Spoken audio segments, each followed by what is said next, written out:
The rifle cracked once, echoing over the Texas plains like thunder on a clear day. The girl didn't flinch. Dust curled around her feet as every cowboy in the range yard went silent. A single hole, dead center, pierced the paper target hanging 50 yards away. She hadn't even blinked, hadn't squared her shoulders like the others, just raised the gun, breathed once, and fired. "She's never held one before?" a ranch hand muttered. The sergeant beside him just stared. The young woman, barely 20, lowered the rifle with the calm of someone folding laundry. She didn't smile, didn't speak. They had thought the Japanese girl was just another frail POW, thin arms, quiet voice, blank expression. But now, unease crept into the dust. Who was she? Why had her hands not trembled? And why, later that night, did she wake up screaming in a language none of them understood, calling out names none of them recognized? The air in the Texas sun was thick with dust and horse sweat, and when the trucks rolled in from the rail station, the cowboys leaned against the split-rail fence in silence. A dozen Japanese women stepped down into the heat, their uniforms faded, their expressions vacant. Most were barefoot. One of the girls squinted against the light like she hadn't seen the sky in weeks. The guards, half in uniform and half in ranch clothes, adjusted their hats and exchanged glances. No one said it out loud, but it was there: disappointment, confusion. These were the enemy? These thin, silent shadows who looked more like lost children than prisoners of war? They were led to the barracks, past barns and cattle corrals, under the watch of men who didn't know what to expect but knew how to be wary. The women didn't speak unless spoken to. Some bowed. Some looked straight ahead, as if already in another world. One of them, Naoko, stood near the back of the group, not hiding, not lingering, just still. Her presence didn't draw attention, but somehow it stayed in the corner of everyone's eye. That afternoon, a few of the cowboys took turns at the shooting range near the edge of the property, just plinking for fun, as they often did after morning chores: empty tin cans, bottles, paper targets nailed to fence posts. The rifles popped in rhythmic succession, the sound echoing off the hills. One of the younger guards tossed a bullet casing in the air, caught it, and grinned. "Bet I can outshoot you blindfolded," he said, drawing laughter from the others. The scene was light, easy, normal. The Japanese women watched from a distance, some huddled in the shade, others pretending not to look. Then one of them stepped forward. It was Naoko. She pointed at the rifle. The men paused. "You want to try?" one of them asked, more amused than anything. She nodded once. It should have ended there. A joke, a moment of awkward silence. But the rifle was handed over. She held it like it wasn't foreign at all, not like something heavy and strange, but like something familiar. Her fingers checked the weight. Her stance was narrow, clean, precise. Then she raised it. No deep breath. No ceremony. The shot cracked through the air. The bullet struck the exact center of the paper target. Dead center. Not near the ring. Not close to the bullseye. Through it. Silence. "Beginner's luck," someone muttered. But no one laughed. Naoko handed the rifle back, then stepped aside without a word. She didn't look at the target again. The cowboys stared. One walked up to the post and ran his hand over the hole. Perfect. Clean. "She's never held one before?" he asked, looking over his shoulder. No one answered. For the rest of the afternoon, the mood shifted. The casual chatter quieted. Jokes fell flat. A few of the men tried shooting again, but their aim was off. One hit the dirt entirely. The group slowly drifted apart, each man returning to his post with a furrowed brow. Later that evening, the target was still nailed to the post. Someone had drawn a small circle around the bullet hole in pencil. Underneath it, They wrote one word, nurse. In the mess hall that night, Naoko sat at the edge of the table, chewing slowly, eyes fixed on her plate. Around her, the cowboys whispered. One said she must have been a sniper. Another guessed she was part of a kill squad. She doesn't blink when she shoots, someone said. That ain't just instinct. But it wasn't fear in their voices. Not yet. It was something quieter, something colder. It was the first time they realized they didn't know who they were feeding. Her name, written in blocky ink on the camp registry, read simply, Naoko Kato. Age, approximately 20. Occupation, medical assistant.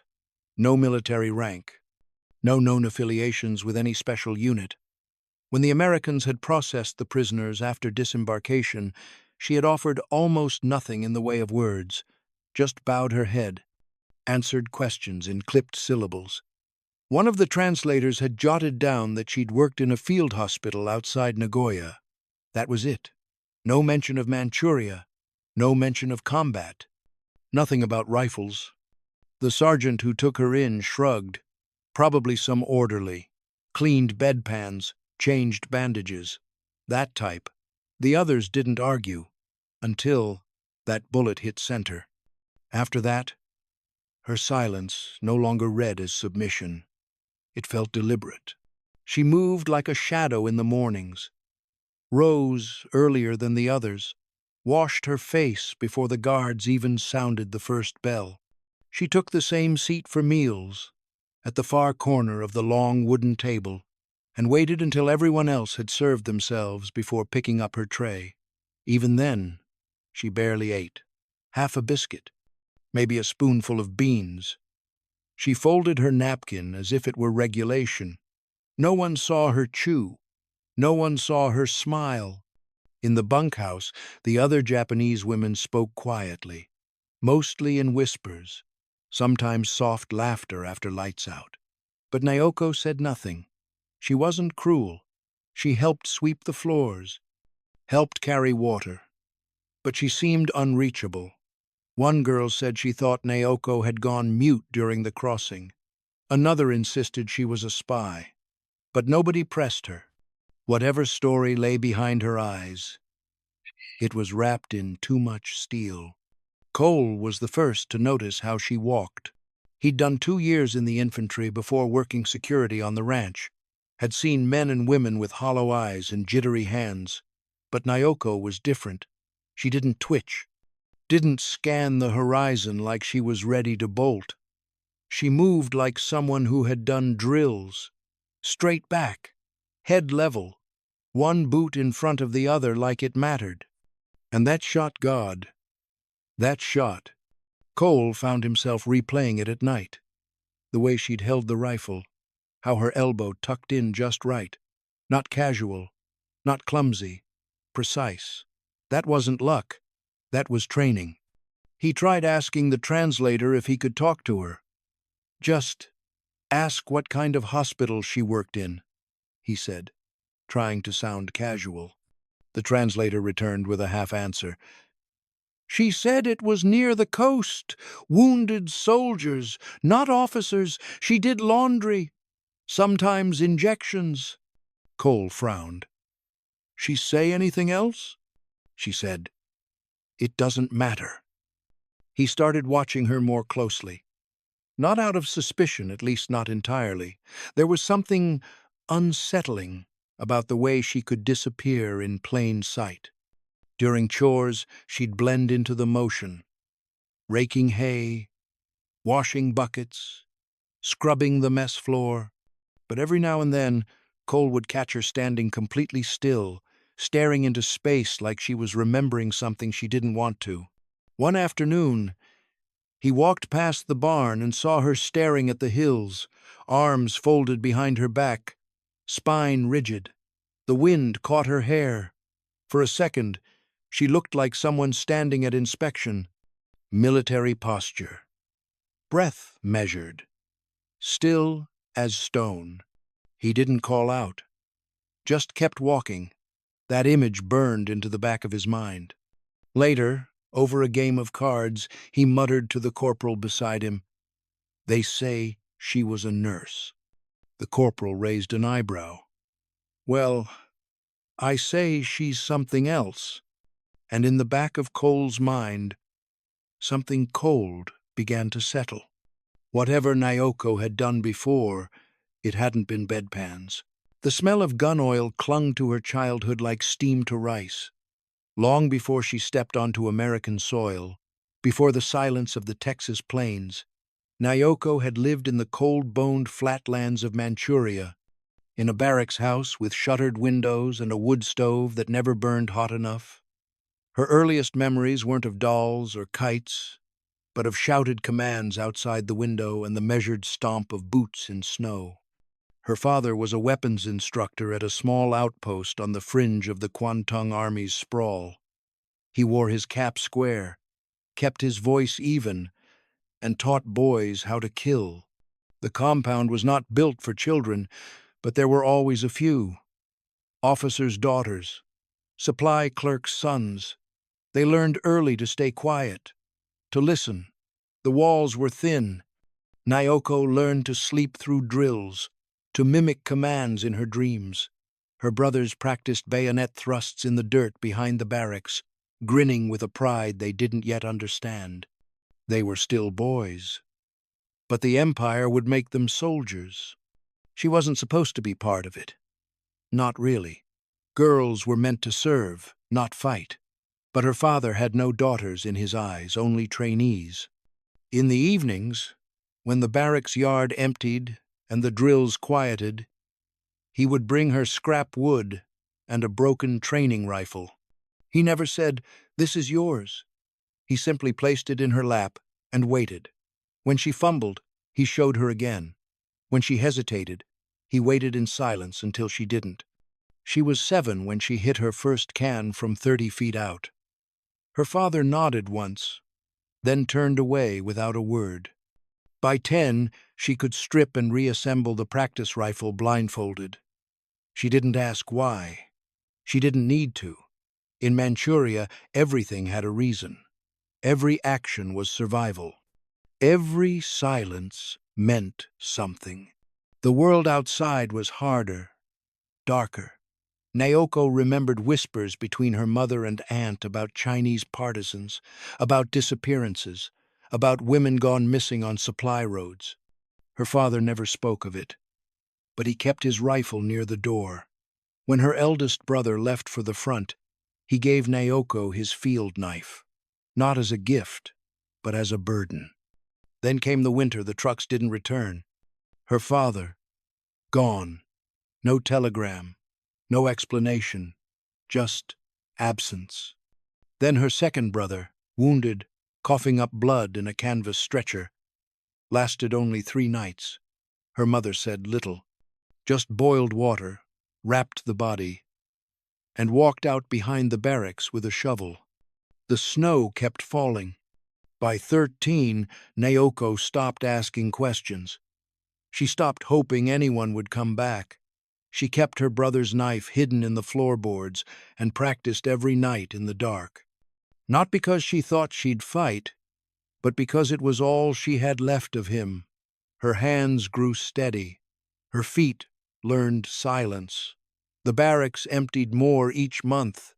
By the time the war began to collapse, Naoko could field strip an Arisaka rifle in under a minute.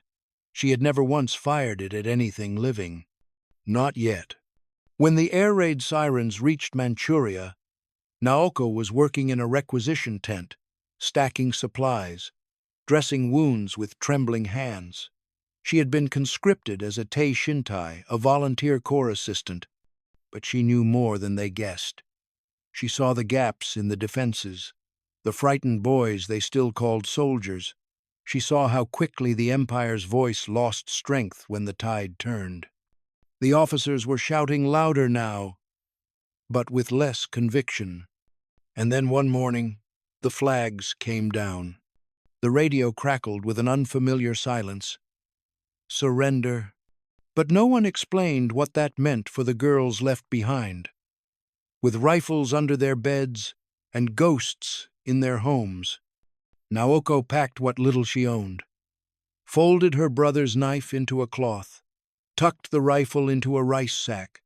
The war had ended, but for her, the surviving had only just begun. And survival, as it turned out, came with chores. The Texas ranch assigned labor by need and temperament, and Naoko, with her slender frame and blank eyes, was given tasks that didn't require strength: feeding chickens, gathering eggs, tending to fence posts and tool sheds. She didn't complain, didn't speak, just nodded once at whatever she was told and did it. But something strange began to happen. It started small. A hammer dropped behind her, and she jerked, not like someone startled, but like someone trained to take cover. When a cowboy slammed a truck door, she spun too quickly, then froze, shoulders tensed, jaw locked. The other women flinched too, but not like this. Naoko's reactions weren't instinctive. They were tactical. One afternoon, while clearing brush near the barn, someone fired a rifle from the range 2 hills over. It wasn't aimed at her. It wasn't even close. But Naoko stopped mid-step and crouched behind the fence post. Her arms pulled tight, her face flat, not afraid, just focused. It took her a full minute to rise again. She didn't explain, didn't look embarrassed. She simply returned to work. Cole noticed.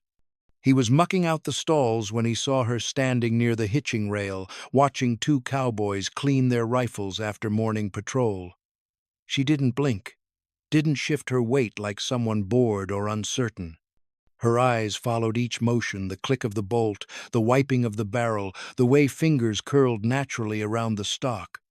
Her gaze wasn't casual. It was clinical, familiar. Later that day, Cole asked her if she wanted water. She nodded, took the canteen with both hands. Then she looked past him at the rifle leaning against the barn door. She didn't move toward it, but she looked at it the way a blacksmith looks at a hammer he once owned.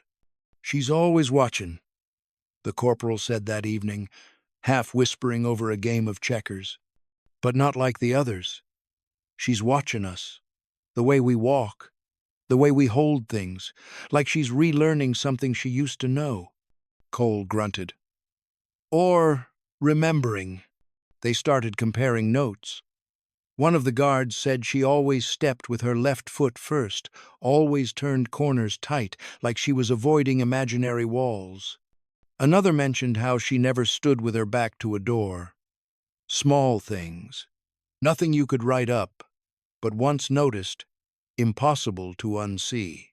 She moved like someone who'd been trained not to die. In the evenings, she sat with the other POWs but didn't join in their soft conversations.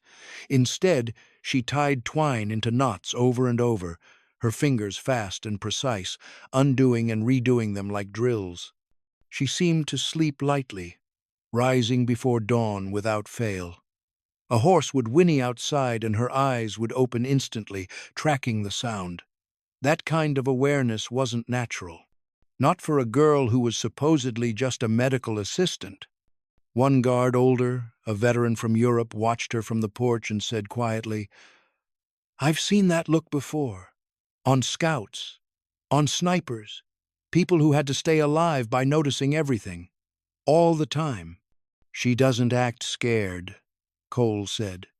"No," the man replied. "She acts ready."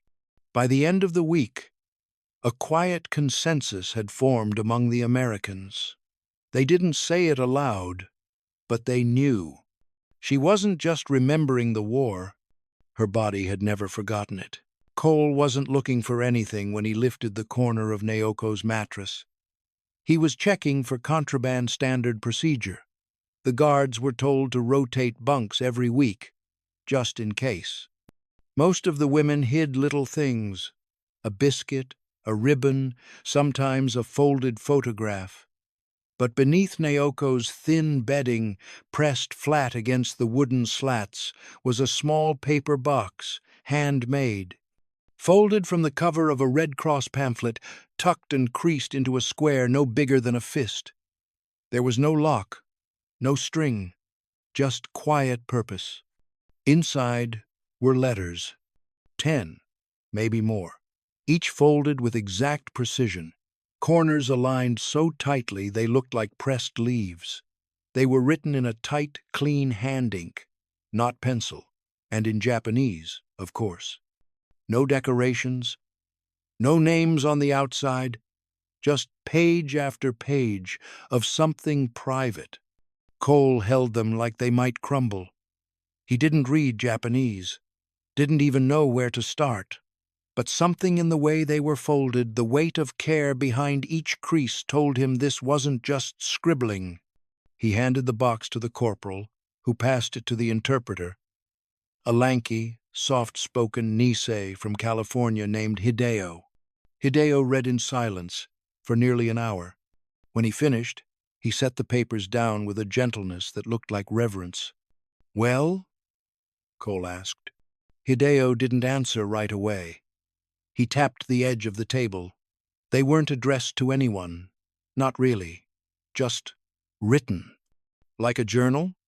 Not exactly. More like confessions. Cole frowned. What kind? Hideo picked up one of the pages and read a few words under his breath before shaking his head. This one's about a mountain pass. Snow. She says they were retreating. Ran into a Chinese unit. One of them saw her. Young, maybe 16. She says she had a choice, run or fire. He paused. She wrote, "It was him or me." The room felt colder. Cole stared at the paper like it might bite. Another letter described hunger. Not the kind in camp, but real, marrow-deep starvation. She wrote about trading her shoes for rice, watching frost gather on the skin of the wounded while officers warmed their hands over coal fires. The words weren't angry, just hollow. There was one letter about a girl named Emiko, another POW maybe, a friend, maybe more. That one ended mid-sentence. Hideo rubbed the bridge of his nose. She didn't write like a soldier. She wrote like someone trying not to remember while remembering everything. Cole looked at the paper again. So she killed? I think so. At least once. The box was returned to its hiding place. Naoko was never told it had been found. But from that day on, the way the guards looked at her changed. She still fed the chickens in silence, still mopped the mess hall floor without a sound. But now, every time she passed a guard tower or stood near the range, there was a beat of stillness. A glance held a moment too long. A conversation that paused when she walked by. She wrote it down, the corporal said one night, like she needed to confess, but didn't want forgiveness. Cole nodded. Or maybe she didn't think she deserved any. They never discussed it with her, never asked her to explain. But when the rifle range was recited the following week, and Naoko walked past the new targets with her bucket of feed, Cole noticed her eyes shift toward the bullseyes. Just a glance, no pause. He wondered if she saw ghosts when she looked at paper circles, or if she only saw the one she'd already sent home. It was just past midnight when the shouting started. At first, it sounded like drunk laughter or maybe a scuffle near the mess hall. But then came the crack, a dull pop, followed by a rising roar. Orange light licked at the windows of the barracks. Smoke rolled like fog across the dry dirt ground. The storage barn was on fire. The flames were climbing fast. The dry Texas wind whipped the blaze into something alive. Sparks leapt from roof beams and scattered across the corral, igniting hay, threatening horses, threatening everything. Guards stumbled from their bunks, half-dressed, shouting over each other. Someone fired a warning shot into the air, thinking it might rally order. It didn't. The women scrambled out of their barracks, some coughing, some crying. Naoko stood barefoot in the dust, blinking at the fire like she was waking from a dream. Then something changed. She ran, not away from, straight into the smoke. A cowboy named Harlan had been inside the barn, checking night inventory. The beam had come down fast. He was pinned, conscious but dazed. Two men tried to reach him, but the doorway was choking with fire. Then Naoko was there, pushing past them. Her voice, when it came, was sharp, not panicked. Precise. Blanket. Wet it. Cover your face. She didn't shout it. She commanded it. The guards hesitated, then obeyed.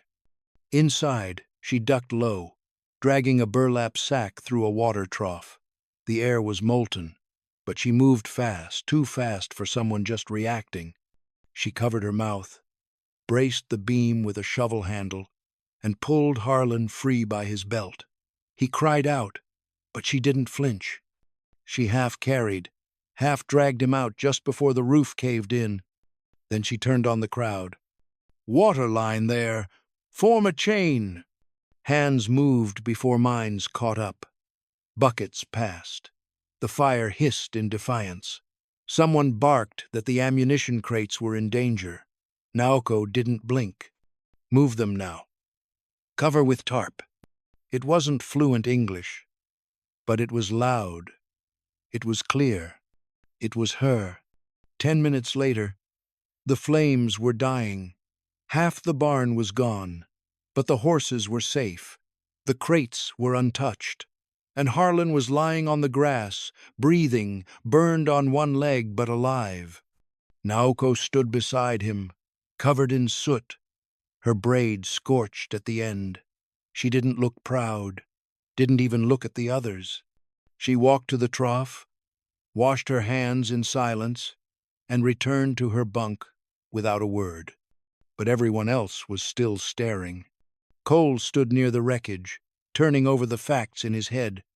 Her voice, so firm, so natural, the way she moved under pressure, the calm in her commands.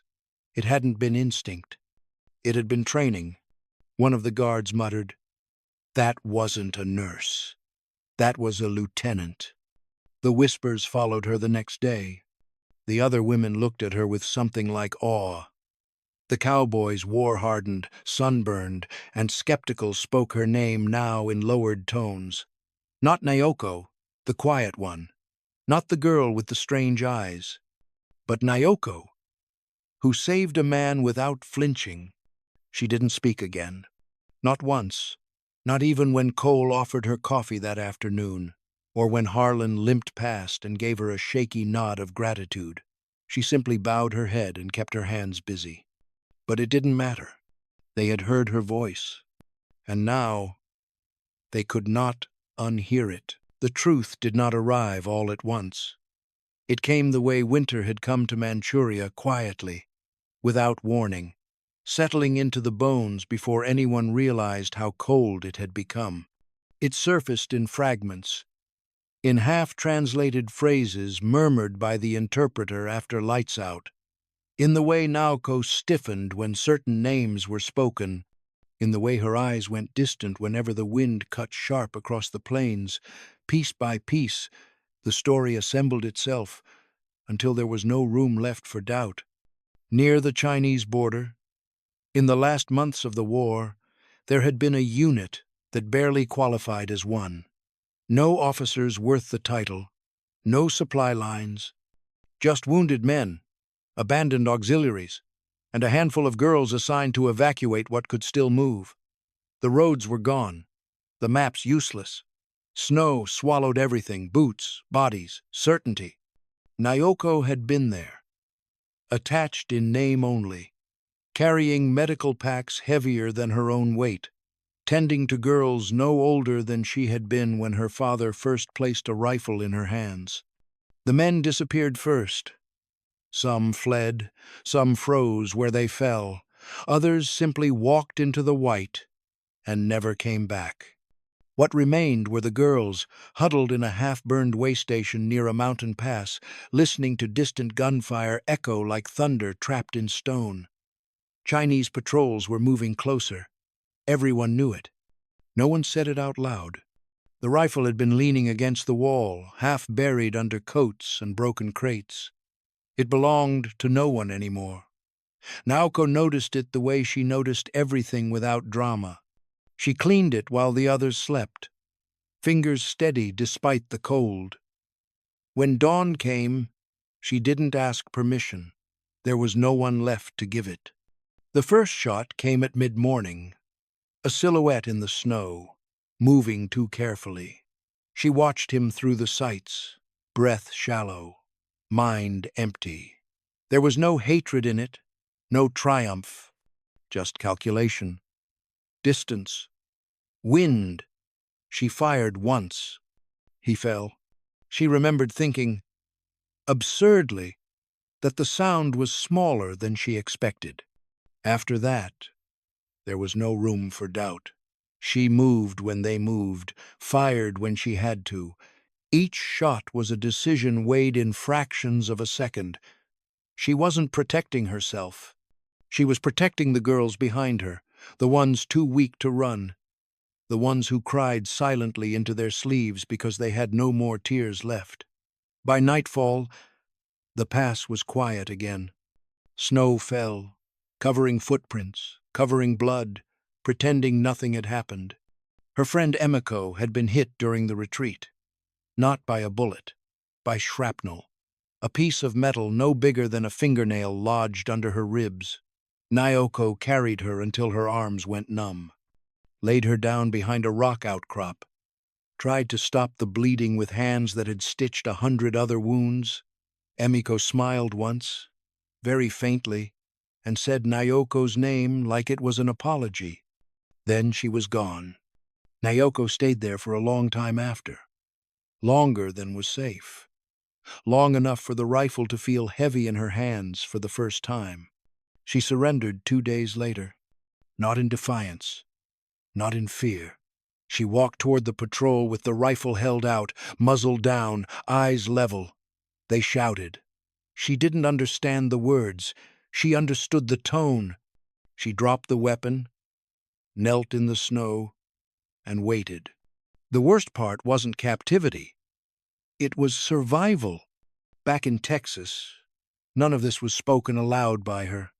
It came through the interpreter, through the letters that had never been sent, through the haunted precision of her movements.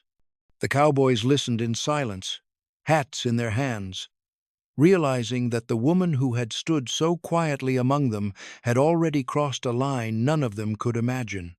She had lived, and she had never forgiven herself for it. Back in Texas, the dust settled differently now. The air wasn't lighter, it was heavier with knowledge, with the weight of what the cowboys now knew and couldn't unknow. Around Naoko, the usual rhythm of camp life resumed. Feed buckets clattered, boots hit dirt, commands were barked across pasture.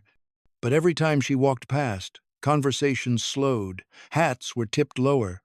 The woman who had wept at the sight of a filly's broken leg had also once knelt in snow, rifle slung across her chest, guarding bodies from other bodies. It didn't make sense. Or rather, it made too much. Cole, for his part, stopped asking questions. Not because he wasn't still curious, but because something told him the answers weren't his to demand. He'd always thought of war as a man's crucible. But she wasn't a man, and whatever she had survived, it hadn't left her. It had just gone quiet inside her. That quiet unsettled him more than any battlefield story ever had. They still called her a girl. Even after the Bullseye, even after the fire, even after they'd found the letters and traced each stroke of her writing like it was a map to another life. The little one, they said. The nurse, the quiet girl, as if the word girl could explain away the contradiction, as if they were afraid to call her anything else, because then they'd have to admit they were wrong. Naoko, for her part, never corrected them. She just kept doing what she was told, mending tack, hauling water, trimming fences. She did it all with that same strange blend of discipline and distance, like someone performing life by memory. When the cowboys laughed, she offered the faintest smile, nothing more. When someone was hurt, she was there before anyone else, no words, just action. One afternoon, Cole found her sitting on a crate in the tack shed, watching dust swirl through a shaft of light like it carried messages. He didn't bring a question this time. He brought a harmonica. It wasn't shiny. It wasn't even new. It was a battered little thing he'd carried since France. A relic from the days when sound had meant survival, something to drown out fear, to remember you were still human. He didn't say why he gave it to her. He just offered it, palm open. She looked at it for a long time. Then, without a word, she reached out and took it. She never played it, not once. But she kept it, slipped it into her coat pocket like it belonged there. From that day on, she touched it sometimes when she thought no one was looking. Never long, just a finger along the brass, a thumb against the side, like she was trying to remember what music felt like. And maybe that was enough. Maybe you didn't need to play something to be healed by it. Maybe carrying the weight of a melody you couldn't voice was still a kind of song. The men didn't talk about her past after that. Not out loud, but the respect in their eyes changed. It wasn't pity, and it wasn't fear. It was something harder to name, something like reverence. For a girl who was never given permission to just be a girl, she had been too young to hold a rifle, too old to be protected, and yet she had done both. Are you finding this story as powerful as we do? If so, please like the video and drop a comment below telling us where in the world you're watching from. We'd love to hear your thoughts. The sun had taken on that particular golden hue that only Texas could produce, hot, dry, and soft around the edges, like it was trying to apologize for burning all day. It was the last week before repatriation. Rumors swept through the camp like wind through wheat. New uniforms, new names on rosters, new orders from men who didn't wear dust on their boots. The war was over, or at least that's what they were told. To mark the occasion, someone proposed a shooting contest. A friendly one, they said. Just for fun, just for ceremony. The cowboys set up bottles, cans, paper targets, the kind with black rings that never seemed big enough until you missed them. The women were invited to watch, not participate, not officially. But Cole, he turned to Naoko. "You ought to try," he said, voice quiet, like it wasn't a dare. "One more shot." She shook her head, not with defiance, but with finality, as if she'd already done what needed to be done. But the others were watching now. The silence around her thickened. She stood still as a fence post while laughter and gunfire echoed off the barn walls. Then, without a word, she stepped forward. It wasn't dramatic. No one gasped. No music played. She simply walked across the yard, through dust and shadow, past the line of men taking turns, and stood beside the shooting bench. Someone handed her a rifle. She took it like she'd done it every morning of her life. But this time her hands trembled. Not violently. Not enough for most to see. But Cole saw. The grip was tighter than it needed to be. Her shoulders, usually drawn like a bowstring, now sagged slightly. She didn't look at the target. She looked past it. Through it. Like something else waited behind that bullseye, something that had never left her. She exhaled, then fired. The bullet split the air with a flat, final sound and punched clean through the center ring. Another bullseye. No one cheered. Not immediately. The noise died in their throats before it reached their lips. They'd seen it again. Yes, but this time, they weren't shocked. They were something else. Hushed. Reverent. wary. Naoko didn't wait for applause. She set the rifle down with a kind of gentleness that made Cole's throat tighten. Then she turned and walked away, boots silent on the earth, leaving behind the noise, the stares, the questions. She didn't look back. Cole wanted to follow her, say something, anything. But what could he say to someone who had already said everything through action, through restraint, through the echo of a single shot? The contest continued. More bottles shattered, more cans danced in the dirt. But the air never quite regained its levity, because now they all knew there was a difference between shooting for sport and shooting from memory. Naoko had fired one last time, not to prove anything, but maybe to let it go.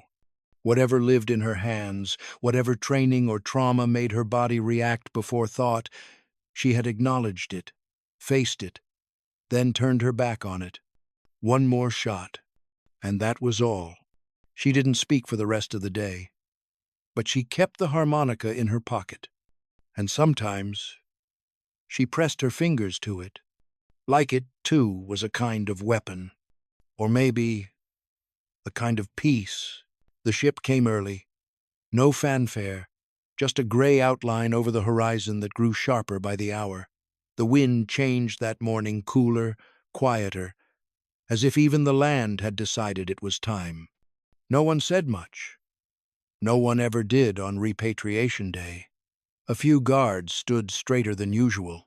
Some cowboys leaned on fence posts longer than needed, squinting into nothing.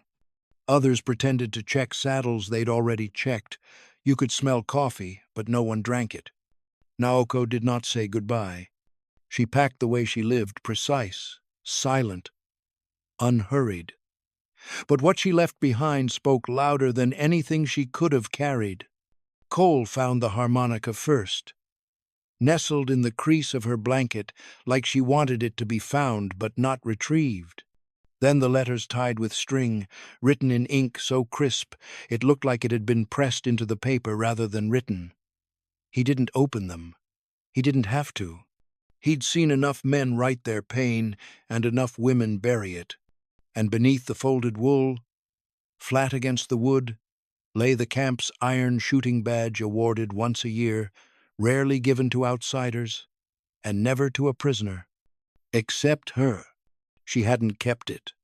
She hadn't needed to. Cole sat on her bunk longer than he meant to. The others filtered past, casting glances without stopping. And then he noticed the carving, faint, as if etched with a dull fork or a smoothed nail. A single word in Japanese, pressed into the frame where her hand must have rested each night. Honto. He traced it with his thumb, though he didn't know what it meant.